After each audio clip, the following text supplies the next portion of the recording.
Hey guys, this is HD. And this is PainUser. We're back for the winners round 3, I believe, in the IPL. It is actually going to be a very, very good series here because, hey, look at these players, PainUser.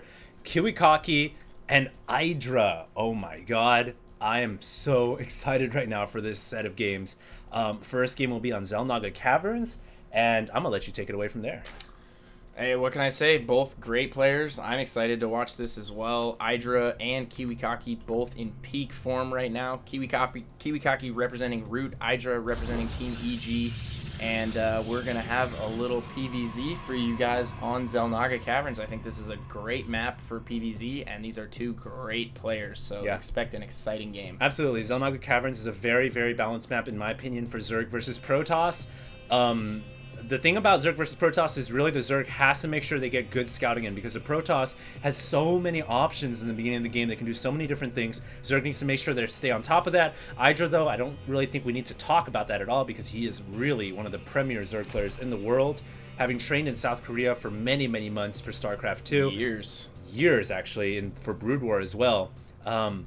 This is absolutely going to be a fantastic game of StarCraft. Yeah, KiWiKaKi getting his probe in position already at the natural, going to be ready for that pylon block. This is so annoying, man. Yeah. I mean, for a Zerg, if you see this probe and pylon combination here, you cannot get that natural early on. And EGIdra here, he says, you know, in Zerg vs Protoss here, I'm not even going to go for it. I'm going to go for spawning pool first, and then I'm going to go for the hatchery. I actually really, really like this because you can get early Zerglings out to deal with any kind of cheesy cannon attack on your natural. You can get Zerglings out to deal with the pylon early on, and then you get your hatchery down.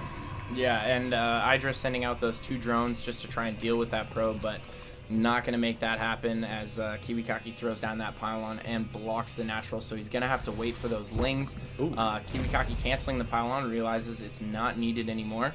But I think maybe finishing it might even be worth it, just to delay the natural by even more with those lings. Well, the thing here is EGIdra's actually not getting the natural yet. He's actually producing Zerglings, and it looks to me like he's going to be getting his hatchery on 21 supply. This is actually an alternated build for Zerg. If you can't get your hatchery on 14, you actually get it on 21 instead. You get 4 Zerglings out, you try to control the map a little bit, and here comes the hatchery actually going down on 20. So EGIdra getting his hatchery down, his build timing optimized for the fact that he went for spawning pool first. So not too bad for EGIdra, and things are looking pretty good here for both players. Yeah, I think KiWiKaKi is just going to do the standard 3-gate sentry expand, especially on this map where your natural is just so wide open. You really need to get that sentry count up, and you need to have a ton of force fields to be able to deal with some early Roach Ling aggression. And Roach Ling aggression is great on this map just because it's so wide open. You have so many avenues to hit the natural. And force fields are great against Roach Ling. Force fields keep the roaches out of range, and they keep Zerglings away and at bay. So really, sentries are the name of the game. We can see KiWiKaKi getting the double geysers up, and this is going to help him fund those sentries. Already getting a sentry out of the gateway as soon as his cybernetics core finishes, and this is key for Protoss, PainUser. And I'm sure you know this. It's just getting those sentries out, accumulating that energy early on, so you have the force fields for the mid game. Yeah, absolutely. One thing it does kind of leave you open to is that early Roach aggression, but EGIdra just getting Zergling speed right now. Oh wow, we have a Twilight Council going down for KiWiKaKi here in the back after his first gate, so I think we're going to be seeing Blink Stalkers from KiWiKaKi. Almost certainly going to have a 3rd gateway coming down, and then Blink Stalkers, and this can be a pretty nasty strategy against Zerg as well, especially if EGIdra is going to be going for Roaches, which he is, and Blink Stalkers are fairly good against Roaches as well as Zerglings. I wonder if he's going to go DT. Oh, I'm thinking Blink Stalkers too. That would be really crazy, man. I wonder if he will, just to catch EGIdra off guard. But is EGIdra sacking an Overlord? Yeah, he is sacking an Overlord, so he's going to see that Twilight Council, and that's huge for EGIdra. Whoa, chrono boosting the Twilight Council. With no upgrade. And he is getting Dark Shrine. He's faking it out. He's faking the... Oh, that's beautiful. Absolutely brilliant. Unbelievable. That is such high-level play. He saw the Overlord, saw the Twilight Council, dropped the Chrono Boost on the Twilight to make EGIdra think that Blink Stalkers are coming, and now the Dark Shrine is actually what is truly coming out. This is so nasty here. The only thing that kind of gives it away for EGIdra is the fact that there's only 2 Stalkers right now, so he needs to keep an eye on how many Stalkers KiWiKaKi has. If he doesn't see too many Stalkers, he should realize that, hey, something fishy is going on here. That was such a tricky mind game play right there by KiWiKaKi. But IGidra's sending that Overlord in for a second peek, but he's not sending it in far enough. Yeah. I think he should just sacrifice that Overlord to get a count on the gateways and possibly see if there is a Dark Shrine. But IGiDra wants to keep that Overlord alive, and I don't know if IGidra's going to be able to deal with this. IGidra's getting a ton of speedlings right now because he thinks its Blinkstalker speedling is basically the best counter against mass Blinkstalkers. It can still be difficult to deal with mass Blinkstalkers, but hey, look at this. He's going to come in with these Zerglings. Great he sees, force fields. yeah, great force fields, but here's the thing. He sees that there's really not that many Stalkers. Yeah. So that might kind of key him into what's going on here. It actually will force a cancel on the Nexus. Great play by IGiDra, but the Dark Templars are now out and across the map, and IGiDra is making an Overseer. How smart is our man IGiDra? Yeah, he knows what's coming. He definitely caught wind of it just by knowing that there weren't that many Stalkers out, especially when he pushed into the natural right there. Did force the cancel, gonna trap that first Dark Templar. It's gonna go down right away.